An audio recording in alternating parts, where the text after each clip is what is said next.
everybody, today I'm going to show you how to play a song called Wish You Were Here by a band called Pink Floyd.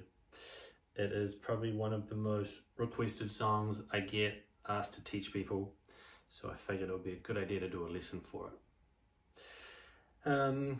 Okay, there's two parts of the song. There's also a guitar solo over the start of the song, but I do a separate lesson for the solo. So we're just going to do the rhythm part today. So the first part, you can start by putting your last two fingers, your third finger and your little finger, on the third fret of the bottom two strings.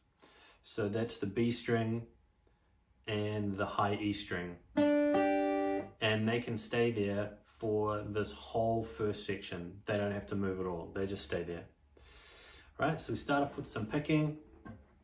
We do a hammer on from 0 to 2 on the A string. If you don't know what a hammer on is, it's when you hit the first note and you just whack your finger on the second note. You don't have to pick the second note. You just put your finger on really hard and that way you can hear the note. Right, so there's a hammer on, so we do that. Then we go to the D string and play a 0 and a 2. Right, so that's...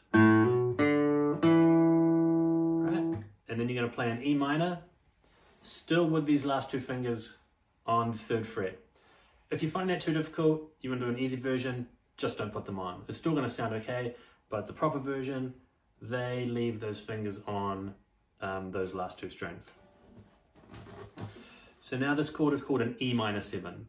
So we've got an E minor chord with those two fingers there, and that makes the chord an E minor 7, which just means that you've got an E minor chord and you've added the 7th note of the E minor scale into the already existing chord. So you've got the E minor plus an extra note, which in this case is a D note. And then we're going to strum. For argument's sake, let's just go down, down, up, down. It might not be exactly what they do in the song, but it's going to be easier if we just use the same strum pattern for every bar. So far we've got...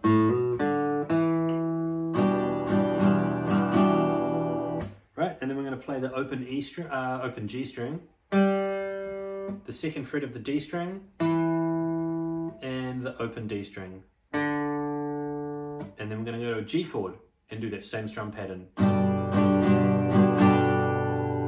we're going to do that hammer on, and then the 0 and 2 on the D string,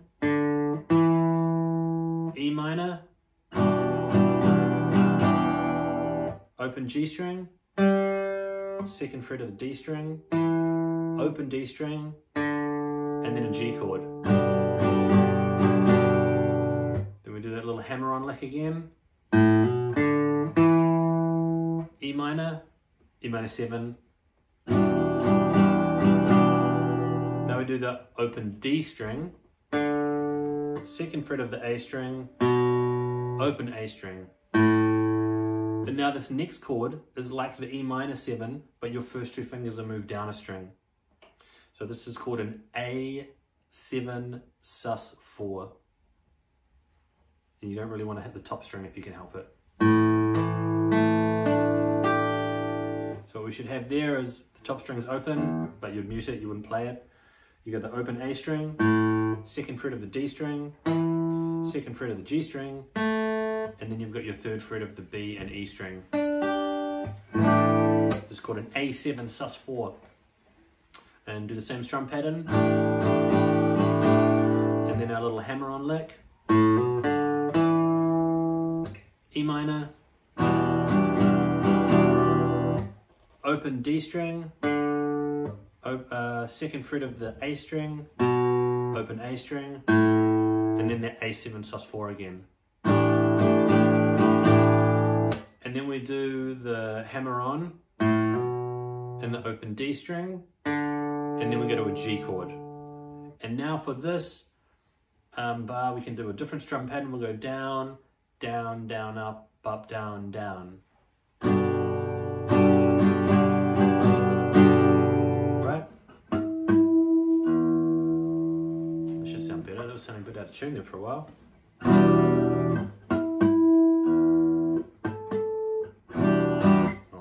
the intonation of the guitar. So that was that whole first section. I'll play the whole thing.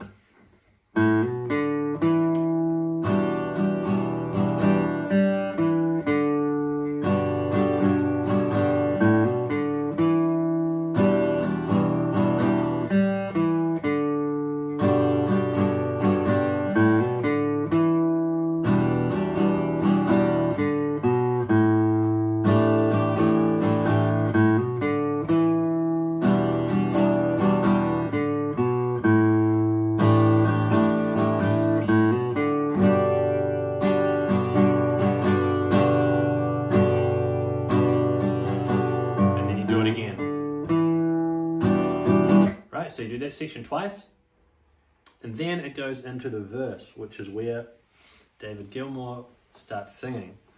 So we use that same strum pattern, down, down, down, up, down, down. Chords go C, D,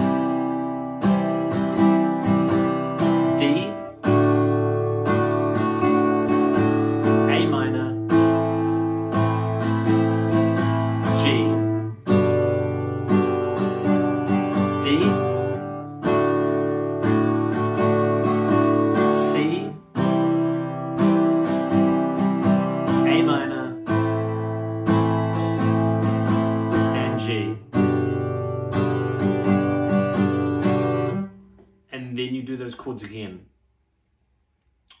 And after you do the chords twice, then it goes back to that first section. Right, so those are the two sections of the song, and they just go back and forth a couple of times and end up with like a sort of slide guitar solo. I think it's a slide over the first section of the song, and then that's it. So I'll put up a tab so you can see what I'm talking about. Hopefully it will make sense, and I'll also do a separate lesson for the acoustic guitar solo that goes over the intro. Good luck. Have a good day. See you next time.